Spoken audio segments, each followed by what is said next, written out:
pour cette revue hebdo Hightech Gen pilote qui va sortir le jeudi 22 août. Donc voilà, comme expliqué en début de semaine dans la vidéo que je vous ai mise, c'est donc une vidéo pilote déjà d'un.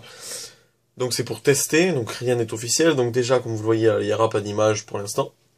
Juste le logo Hightech Gen qui est très joli.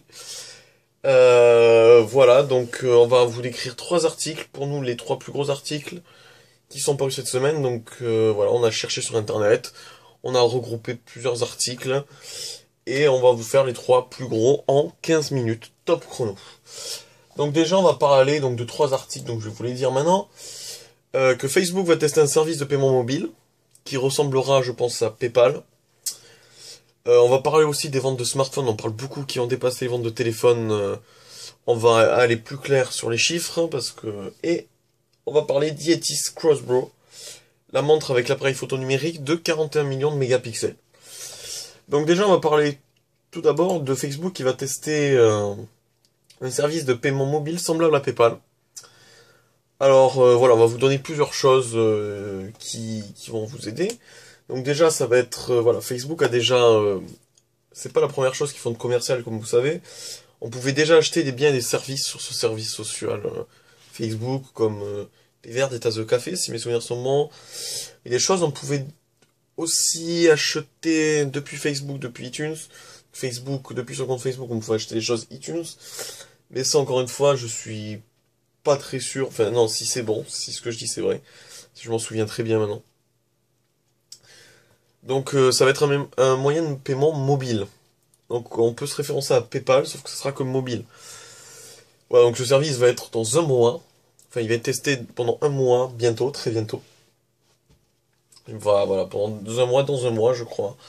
Et si ça se, on va dire, démocratise, ben Facebook, ben, sera le premier réseau social à intégrer un moyen de paiement.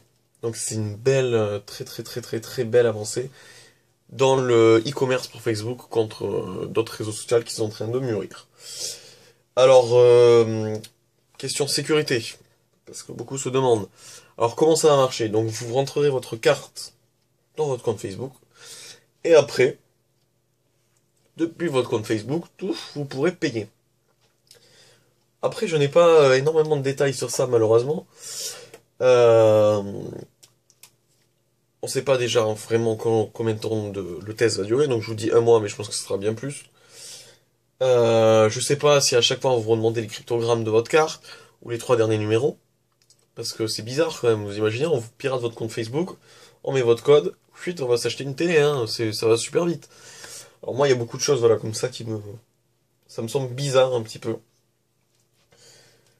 Et voilà, donc bien sûr, si Facebook arrive à faire ça, donc c'est pas encore du tout sûr, c'est qu'on teste. Et si Facebook vraiment arrive à faire un système d'e-commerce comme PayPal, donc déjà plus de monde sont sur Facebook, donc PayPal va chuter. Ça c'est sûr à 100%. Ça sera sur mobile. Et bien sûr, ça va leur donner une avance énorme sur tous les autres réseaux sociaux. Ça, c'est sûr. Voilà, donc affaire à suivre, on vous en parlera dans les mois qui arrivent, bien sûr, sur la chaîne YouTube Hightech Gen. Alors maintenant, on va parler des ventes de smartphones qui dépassent celles des téléphones portables. Alors les smartphones, c'est tout ce que vous avez, je pense, la plupart du monde qui est maintenant plus de la moitié des ventes. C'est donc les téléphones avec Internet, des jeux, le clavier, les SMS, enfin les MMS, vous pouvez faire, c'est comme un genre de mini ordinateur, j'appelle ça, vous pouvez faire plein de choses. Contre un téléphone portable, vous savez, ce qu'il y avait il y a 5-6 ans, encore beaucoup, un clavier, on téléphonait avec, je pense que vous savez ce que c'est de toute façon, un smartphone et un téléphone portable. Contre un téléphone portable.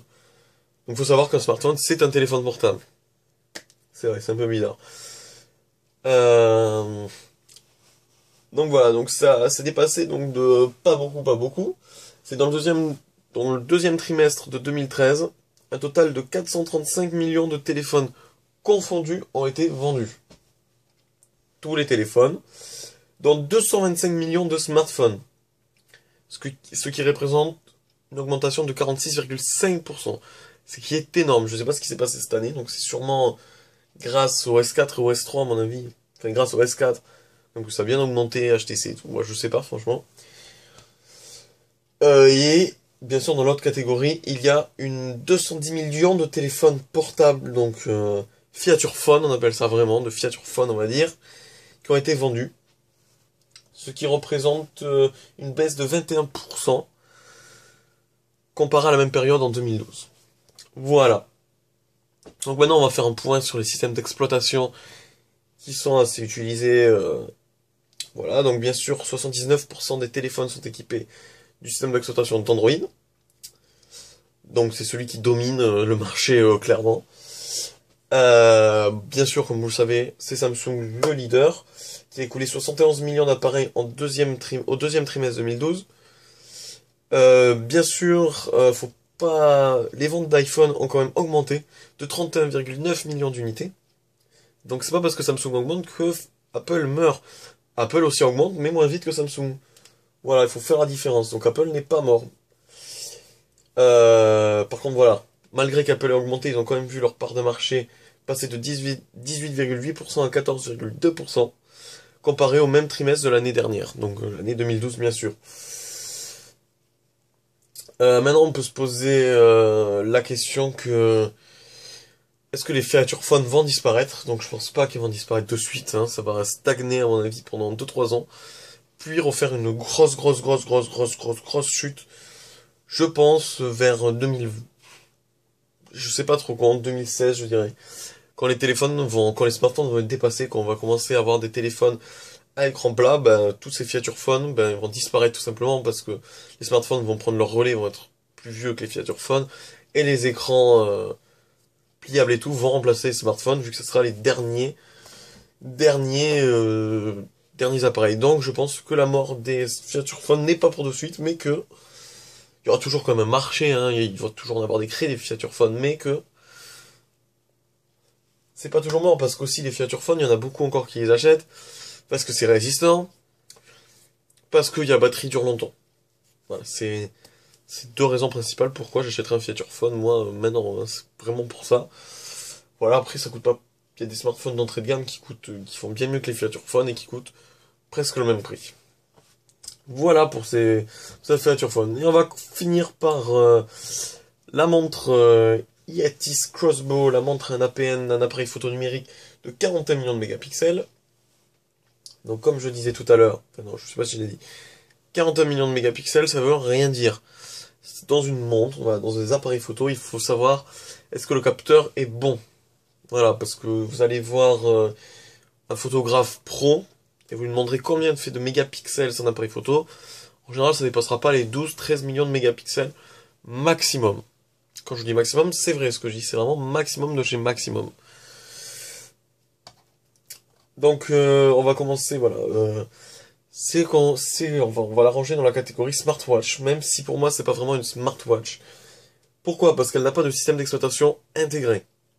Elle se connectera à votre appareil Android, iOS ou Windows Phone 8, et après arrivera à vous retransmettre les emails, les MMS, je sais pas, les SMS, la météo, et enfin les messages, la météo, les emails et d'autres choses à mon avis que je dois oublier. Voilà, mais vous ne pourrez pas y répondre. Donc je vois pas où est trop l'intérêt, c'est vraiment petit. Quand on connaît le prix de 1200 $, on se dit pourquoi on achète une montre comme ça qui ne sert strictement à rien à part regarder ses emails et ses SMS. Alors vraiment, ce qui peut vous pousser à l'acheter quand même, c'est quand même son capteur photo de 41 millions de mégapixels. Mais alors franchement, je vois pas où ça doit pas être du tout pratique pour prendre des photos avec ça. Je me vois mal dans une fête ou quoi prendre des photos avec ma montre. Ça doit faire vraiment bête. Euh, je pense que voilà, c'est pour ça. Voilà, vous aurez quand même la connectivité sans fil comprenant le Wi-Fi, la NFC, le Bluetooth. Pour cette montre haut de gamme, vous aurez bien sûr un pod de chargement sans fil. Vous pourrez la charger sans fil, bien sûr, parce que c'est de l'haut de gamme quand même. Vous n'avez pas de précommande pour l'instant.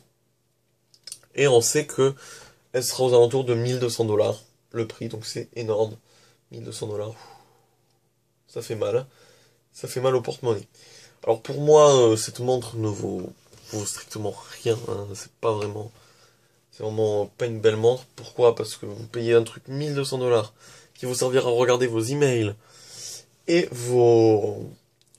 et vos SMS et la météo qui se connectera à votre téléphone. Selon que votre téléphone, si c'est un S4 ou enfin dans cette gamme qui est quand même assez petite, je trouve ça cher de rajouter 1 200 € rien que pour voir à son poignet les SMS. Je pense que l'avenir n'est pas ça. Pour moi, l'avenir, c'est les montres de Samsung et Apple qui auront leur propre système d'exploitation. Voilà. Donc c'est leur propre système d'exploitation. Donc c'est vraiment l'avenir parce que là, ils seront tactiles, on pourra répondre aux SMS. Enfin, on pourra, vite fait, ça va pas être très pratique, mais on pourra répondre aux appels. On pourra faire beaucoup de choses. Et à mon avis, ce qu'a instauré SFR, je crois, il n'y a pas très longtemps, il y a 2 ans, le double carte SIM. Je crois que c'est SFR qui l'a instauré, je dis peut-être des bêtises, mais il me semble que c'est SFR qui l'a instauré. Et donc à mon avis, vous aurez votre smartwatch au poignet, voilà, avec une carte SIM dedans pour répondre aux appels. Voilà. Et à côté, vous aurez votre tablette où vous mettrez votre deuxième carte SIM dedans. Donc bien sûr une tablette qui est compatible 3G bien sûr. Et là, vous pourrez répondre aux SMS et aux mails. Je pense que l'avenir de demain, c'est plutôt ça. Et que c'est pas plutôt cette montre-là qui pour moi est bien trop chère et qui va pas du tout marcher. C'est bien sûr qu'elle va pas du tout marcher. C'est vraiment faut vraiment avoir les moyens de se payer. Voilà, ben c'est tout hein, pour cette revue hebdo du 22 août. Je vous remercie à tous de l'avoir écouté. Et bien sûr, si vous avez des commentaires, des j'aime pas, vous le mettez. Bien sûr, dans la suite de l'année, on va instaurer voilà, des images. Bon, pour l'instant, c'est un peu dur. On commence doucement pour voir ce qu'il faut améliorer. On va pas commencer, on commence par les textes et tout, par choisir les articles. Et puis après, on fera des montages vidéo. Mais sachez que vous pouvez nous le dire, des recommandations. Est-ce que vous voulez que ça dure plus longtemps? Est-ce que vous voulez que ça soit que 2 articles? Alors vous voulez que ça soit qu'un article? Qu'on décrypte à fond? Je sais pas. Vraiment, faut nous en parler. Faut nous le dire, voilà. Donc on vous souhaite une bonne fin de vacances pour ceux qui sont encore en vacances. Voilà, une bonne fin, une bonne rentrée à tous. Une bonne rentrée sur les routes, voilà. Et je vous dis à la prochaine revue hebdo. À la semaine prochaine.